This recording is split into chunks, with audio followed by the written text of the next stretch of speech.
Which minor pieces excel at controlling c6? Have you ever wondered how controlling the square c6 can change the dynamics of a chess game? This square plays a significant role in many openings and middle game strategies. Let's break down which minor pieces excel at controlling c6 and how they do it. First up, we have the knight. Knights are particularly effective at controlling c6 due to their unique movement. They can jump over other pieces and can easily occupy or threaten c6 from nearby squares. For black, the knight often develops from b8 to c6, making it a strong outpost.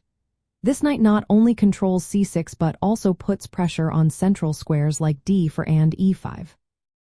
From white's perspective, knights can control c6 by occupying squares such as d4 or e5. This indirect influence can prevent black's knight from comfortably settling on c6. The flexibility of knights makes them especially useful in dynamic positions, where they can quickly shift their focus as the game evolves. Now let's talk about bishops. Bishops control c6 from a distance, typically from long diagonals. For black, a bishop on b7 can exert pressure on c6 while controlling the long diagonal from a8 to h1.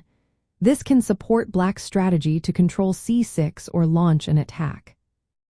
On the other hand, white's light-squared bishop can influence c6 from squares like d5 or b3. However, bishops do not control c6 as directly as knights do. Their effectiveness depends on the pawn structure and whether the diagonals are open.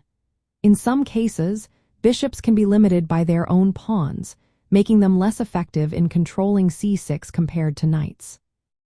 Understanding how to control c6 is part of a broader strategy to dominate the center and queenside. For instance, black's move of knight to c6 is common and asserts control over that square while supporting central breaks like d5. White may counter this by controlling c6 with their own pieces or placing a knight on d4 to apply indirect pressure.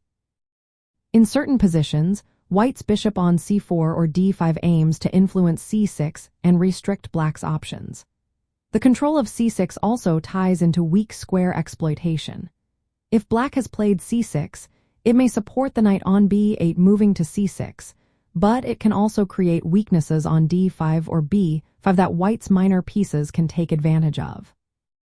In summary, knights are the most effective minor pieces for directly controlling c6. Bishops contribute by influencing c6 from a distance, but their control relies heavily on the structure of the pawns. Mastering the control of c6 with these minor pieces is essential for exploiting weak squares and gaining positional advantages in various chess openings and middle game scenarios.